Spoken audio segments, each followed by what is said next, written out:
بسم اللہ الرحمن الرحیم۔ آج پی ڈی ایم اور پیپلز پارٹی کا مشترکہ وفد جو ہے اس نے الیکشن کمیشن سے ملاقات کی۔ اس ایم کیو ایم کے بھی پریزنس یہاں موجود ہے۔ اس ملاقات میں چیف الیکشن کمشنر بھی تھے اور چاروں الیکشن کمشنرز بھی تھے، یعنی پورے الیکشن کمیشن سے ملاقات کی۔ اس ملاقات کا صرف ایک نقطہ تھا اس ملاقات کا، اور وہ یہ تھا کہ 8 سال سے فارن فنڈنگ کیس جو ہے پی ٹی آئی کا، وہ الیکشن کمیشن میں زیر سماعت ہے۔ انصاف کا تقاضا یہ ہوتا ہے کہ جب کوئی مسئلہ ہو اس پر فوری طور پر جو بھی قانون ہے، جو بھی طریقہ کار ہے، اس کے تحت کارروائی کی جائے۔ ہم نے یہ کہا کہ ملک کا قانون، الیکشن کا قانون یہ کہتا ہے کہ اس ملک میں کوئی جماعت بھی کسی بیرونی شخص سے اگر پیسہ لے اس کو ڈکلیئر کرنا پڑتا ہے کہ کس شخص نے پیسہ دیا، کتنا دیا، کب دیا۔ اور کسی جماعت کو یہ اختیار حاصل نہیں ہے کہ وہ کسی فارن کمپنی سے فنڈنگ حاصل کر سکے۔ اس کیس میں جو پی ٹی آئی کے خلاف فارن فنڈنگ کا معاملہ ہے، اکبر ایس بابر صاحب نے بڑا واضح ثبوت مہیا کیا آج سے 8 سال پہلے۔ اس کے بعد ہر ہیلے اور ہر بہانے سے پی ٹی آئی نے یہ کوشش کی کہ یہ معاملہ نہ چل سکے۔ اپنی حکومت کے دوران سیاسی دباؤ بھی ڈالا، اس معاملے کو روکنے کی کوشش کی، حکومتی دباؤ بھی ڈالا، الیکشن کمیشن پر دباؤ بھی ڈالا۔ بہرحال حقائق کو بدلا نہیں جا سکتا۔ یہ ایک واضح حقیقت ہے کہ وہ ریکارڈ جو آج الیکشن کمیشن کے سامنے ہے، اور یہ ریکارڈ پی ٹی آئی نے مہیا نہیں کیا۔ پی ٹی آئی نے 8 سال میں جو ریکارڈ مہیا کیا ہے اس کی حیثیت بھی آپ دیکھ لیں۔ جو ریکارڈ ملا ہے، جن اکاؤنٹس کا ملا ہے، وہ اسٹیٹ بینک سے جو باہر سے ریمیٹنس آئی ہے، جو دوسرے ممالک سے پیسہ آیا ہے، اس کا ریکارڈ ہے۔ تو یہاں پر جو اکاؤنٹس تھے ان کی حیثیت بھی آپ کے سامنے ہے کہ پی ٹی آئی نے خود کہہ دی ہمیں اس اکاؤنٹ کا علم نہیں تھا۔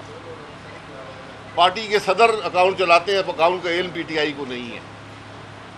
اور سب سے بڑھ کر امریکہ میں فارن ایجنٹ کے طور پر کم از کم 2 کمپنیاں موجود ہیں، ایک ٹیکسس میں، ایک کیلیفورنیا میں، جن کمپنیوں کے چیئرمین کا نام عمران خان ہے۔ یہ کمپنیاں امریکہ میں فارن ایجنٹ کے طور پر رجسٹرڈ ہیں۔ ان کے پاس جو پیسہ آتا ہے وہ پیسہ وہاں پبلک ریکارڈ ہوتا ہے۔ آپ جا کر دیکھ سکتے ہیں کہ اس فارن ایجنٹ کمپنی جس کا چیئرمین عمران خان ہے، اس نے کس سے پیسہ حاصل کیا اور کتنا پیسہ حاصل کیا۔ وہاں پر بھی اس ریکارڈ میں جو امریکہ میں پبلک ریکارڈ ہے، اس میں بھی افراد کے نام بھی ہیں اور کمپنیوں کے نام بھی ہیں۔ کیا کمپنی سے پیسہ حاصل کرنا پاکستان کے قانون کے مطابق ہے؟ کمپنیوں سے پیسہ آپ حاصل اس لیے نہیں کر سکتے کہ اگر آپ کمپنیوں سے پیسے لیں گے تو آپ ان کے ایجنٹ بن جاتے ہیں۔ آپ پھر کسی سے پیسے حاصل کر کے ملک کے مفاد میں فیصلہ نہیں کریں گے، اس کمپنی کے مفاد میں فیصلہ کریں گے۔ اس کمپنی کے پیچھے جو اشخاص ہیں ان کے مفاد میں فیصلہ کریں گے.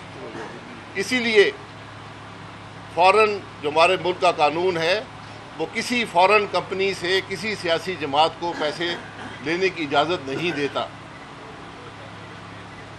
اس ملک کا سابق وزیر اعظم ان دونوں کمپنیوں کا چیئرمین ہے, یہ بھی ریکارڈ کا حصہ ہے. اب ہم نے الیکشن کمیشن کو یہ کہا کہ ریکارڈ بڑا واضح ہے, فیصلہ آپ نے کرنا ہے. یہاں پر رات کے اندھیرے میں عدالتیں کھلتی ہیں جو اپنے ہی فیصلوں کی نفی کر دیتی ہیں. تو کیا یہ پاکستان کے عوام کا حق نہیں کہ ان کو معلوم ہو کہ اس ملک کی ایک بڑی سیاسی جماعت کس سے پیسے لیتی رہی ہے, کب لیتی رہی ہے, کتنے لیتی رہی ہے, اور سب سے حیرت انگیز بات یہ ہے کہ اس پیسے کی ایک بڑی رقم جو حاصل کی گئی وہ ملک میں نہیں آئی. وہ آج بھی باہر موجود ہے, وہ ذاتی اکاؤنٹوں میں موجود ہے. ان سوالات کا جواب کسی کے پاس ہے؟ ہر حربہ استعمال کیا پی ٹی آئی نے اور عمران خان نے کہ یہ معاملہ الیکشن کمیشن میں نہ چل سکے.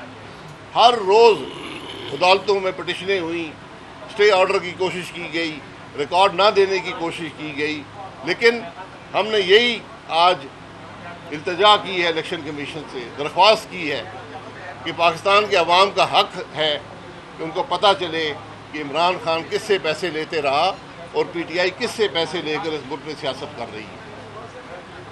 صرف کل کی بات ہے کہ فائنینشل ٹائم جیسے ادارے میں جس کو آپ عدالت میں لے کر جا سکتے ہیں, ان ممالک میں بھاری رقم حاصل کر سکتے ہیں, اس نے کہا اور کہ عارف نقوی صاحب جو ابراج کمپنی کے چیف ایگزیکٹو آفیسر تھے, جو ایک انویسٹمنٹ بینکر تھے, انہوں نے لندن میں کرکٹ میچ کروائے اور وہاں پر کروڑوں روپے کی رقم حاصل کی ان لوگوں سے, اور ان کو بتایا گیا کہ یہ رقم جو ہے یہ چیریٹی کے کاموں میں استعمال ہوگی, یعنی عوام کی فلاح کے لیے استعمال ہوگی.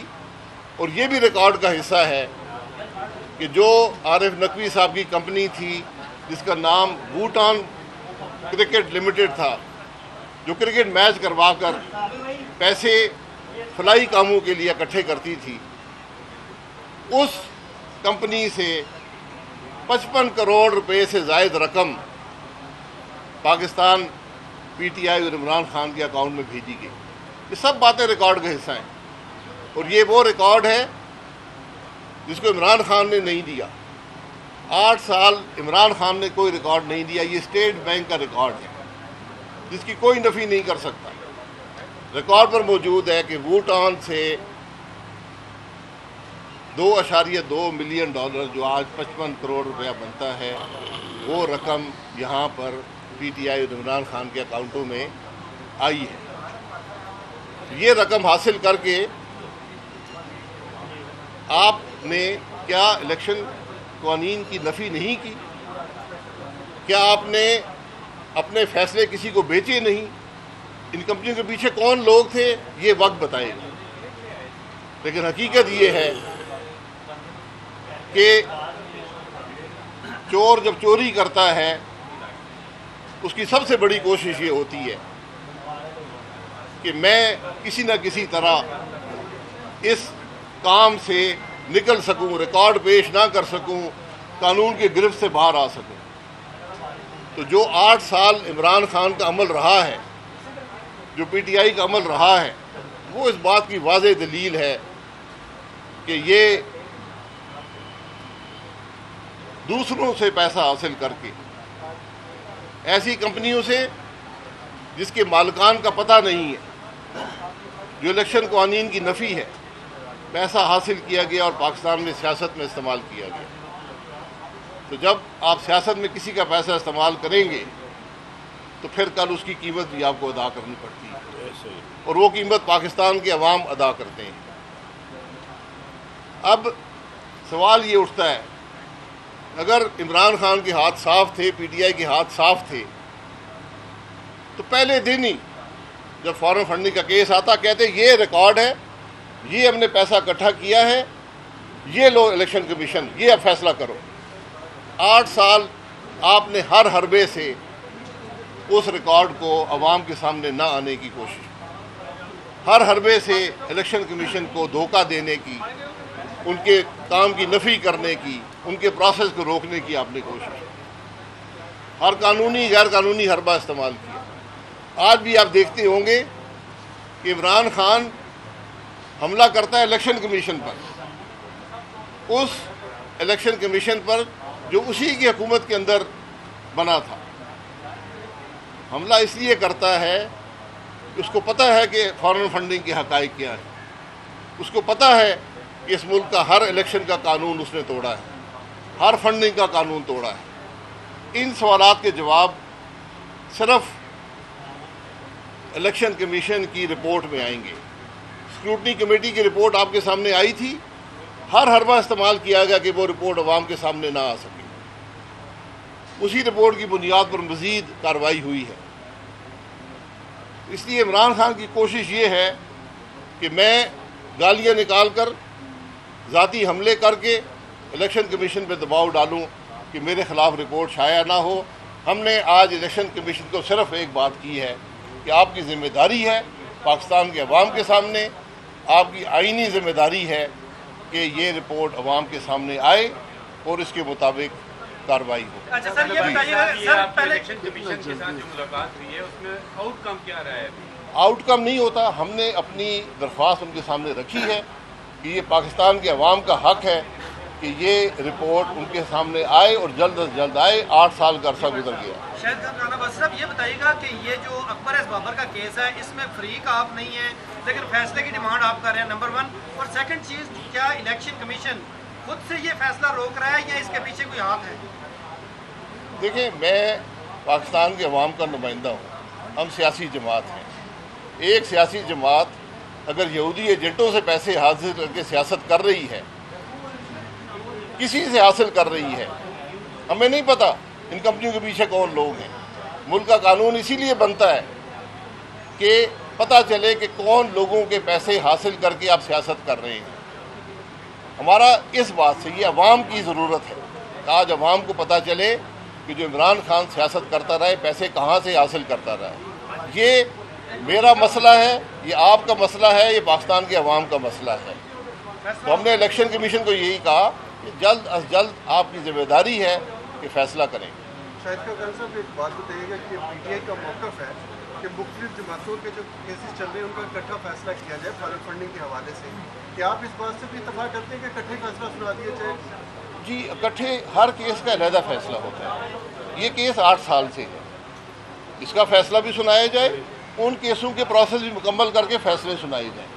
ہمیں کسی اور کیس سے غرض نہیں ہے، ہم اس کیس کی بات کر رہے ہیں جس میں ایک جماعت نے ہر حربہ استعمال کیا اس کیس کے فیصلے کو روکنے کے لیے۔ اچھا، یہ بتائیے گا کب تک الیکشن کمشنر یا جو ممبران ہیں ان کی طرف سے کہا گیا کہ فیصلہ آ سکتا ہے، کتنا ٹائم لگ سکتا ہے، کوئی ٹائم ڈیوریشن؟ دیکھیں، انہوں نے کوئی ٹائم ڈیوریشن نہیں بتائی۔ انہوں نے کہا کہ ہم کام کر رہے ہیں، ماضی میں اس پر کام میں مختلف رکاوٹیں آئی ہیں، ہم ذمہ داری اپنی سمجھتے ہیں اور ہم یہ فیصلہ کر کے عوام کے سامنے رکھ دیں گے، یہ ہماری آئینی ذمہ داری ہے۔ کون سے عوامل ہیں جس کی وجہ سے فیصلہ تاخیر کا شکار ہو؟ عوامل میں آپ کو بتایا، عوامل یہی ہیں کہ ایک حکومت تھی جو ہر قسم کا دباؤ ڈالتی تھی الیکشن کمیشن پر، اس نے نہیں ہونے دیے، اس نے ہر قانونی حربہ استعمال کیا۔ اگر ان کے ہاتھ صاف ہوتے تو پہلے دن ہی ریکارڈ دیتے، یہ فیصلہ 6 مہینے میں ہو جاتا۔ آج 8 سال صرف عمران خان کی کوشش سے کہ یہ حقائق عوام کے سامنے نہ آئیں، یہ دیر تاخیر ہوئی۔ بھائی صاحب، کل 11 استعفے منظور ہوئے تو ضمنی الیکشن کی بات ہوئی ہے؟ نہیں، ہماری اس بارے میں کوئی بات نہیں، ہمارا صرف ایک نقطہ تھا جو بات ہوگی۔ باقی بھی استعفے وہ کب تک منظور ہو گئے؟ یہ اسپیکر صاحب سے سوال ہے۔